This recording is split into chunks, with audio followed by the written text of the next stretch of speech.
আজকের এই ক্লাসে আমরা জাস্ট একটা এক্সপ্রেশনের উপরে হাজার হাজার বাংলা বাক্য থেকে ইংলিশে তৈরি করতে পারবো। জাস্ট একটা এক্সপ্রেশন আমাদেরকে শিখতে হবে। দেখো এখানে আচ্ছা ভালো হয়েছে, তুমি দেখোনি।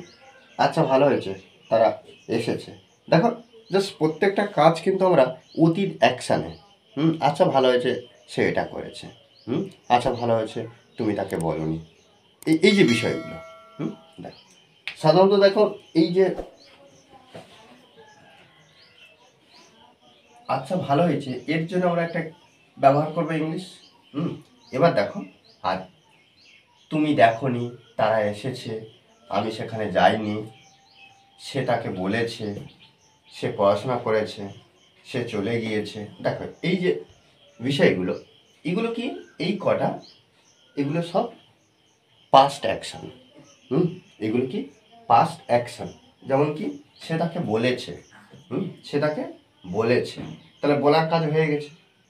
আমি সেখানে যাইনি, এই যে আমি সেখানে যাইনি, এটা কি মনে হচ্ছে, প্রেজেন্ট অ্যাকশন না পাস্ট অ্যাকশন? Past action. আমি যাইনি, তাহলে যাওয়ার কাজটা অতীতে কোনো একটা কাজ হয়েছিল, সেই সময় আমি যাইনি। তারা এসেছে, তারা এসেছে অর্থাৎ আসার কাজ হয়ে গেছে, তাহলে অতীতে লিখব। তুমি দেখোনি, তুমি দেখোনি। সাধারণত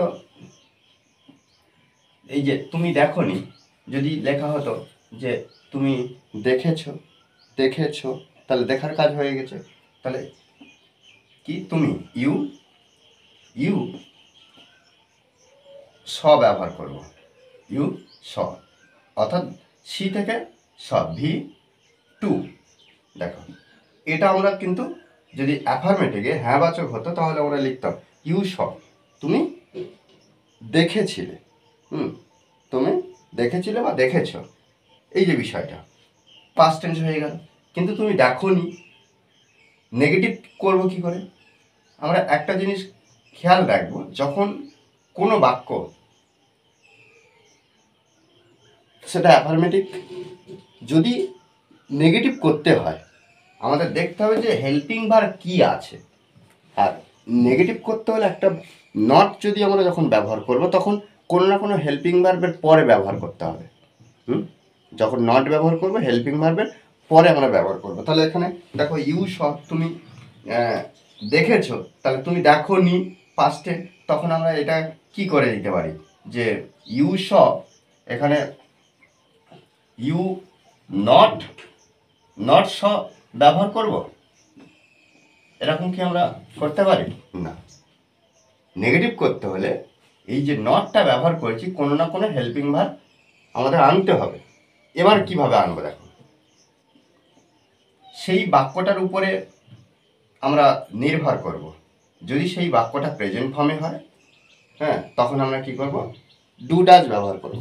আর পাস্ট ফর্ম থাকলে ডিড ব্যবহার করব। অর্থাৎ কি,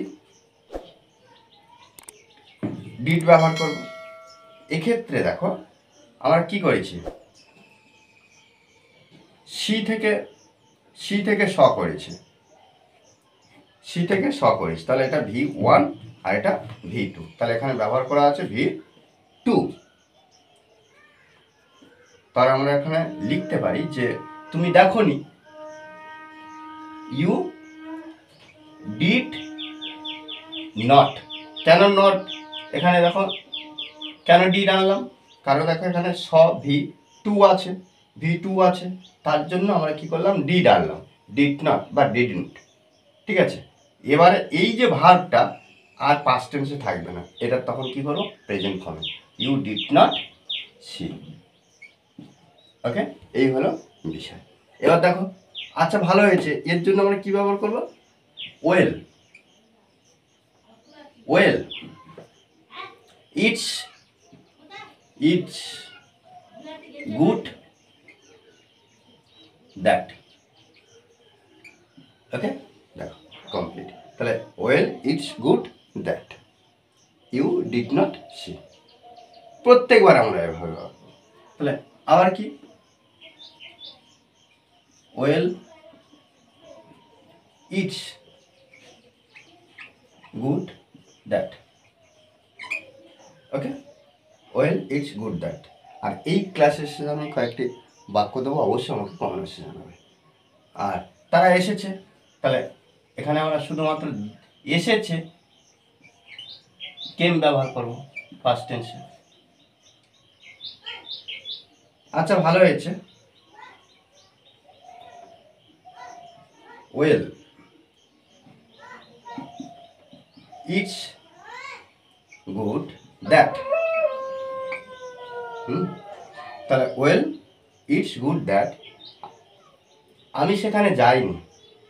তাহলে এখানে আমি লিখব যে আই ডিডন্ট গো। দেখো ডিড ব্যবহার করলাম, তারপরে ডিড নট ব্যবহার করলাম, ডিড নট।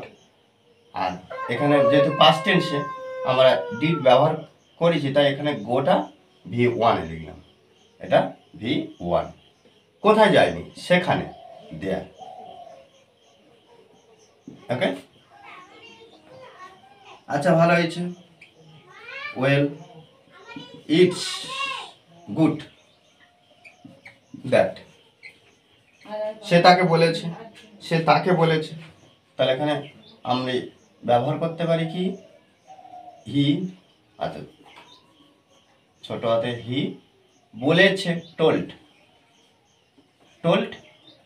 হি টোল্ড কাকে? তাকে আমরা হার ব্যবহার করতে পারি, মেয়েদের ক্ষেত্রে হার, বা হিম ব্যবহার করতে পারি, হার বা হিম। আর এখানে দেখো আচ্ছা ভালো হয়েছে সে পড়াশোনা করেছে, আচ্ছা ভালো হয়েছে সে চলে গিয়েছে। এই যে দুটো বাক্য আমাকে অবশ্যই কমেন্ট বক্সে জানাবে। কেন? কারণ আমাদেরকেও প্র্যাকটিস করতে হবে, মনে রাখতে হবে যে প্র্যাকটিসের বিকল্প কিছু নেই। ওকে, আর এই ক্লাসটি যদি ভালো লাগে অবশ্যই লাইক কমেন্ট শেয়ার। আর যারা এখনও পর্যন্ত এই চ্যানেলটি সাবস্ক্রাইব করেননি তারা অবশ্যই চ্যানেলটি সাবস্ক্রাইব করে পাশে থাকবেন। Okay, thanks for watching this video.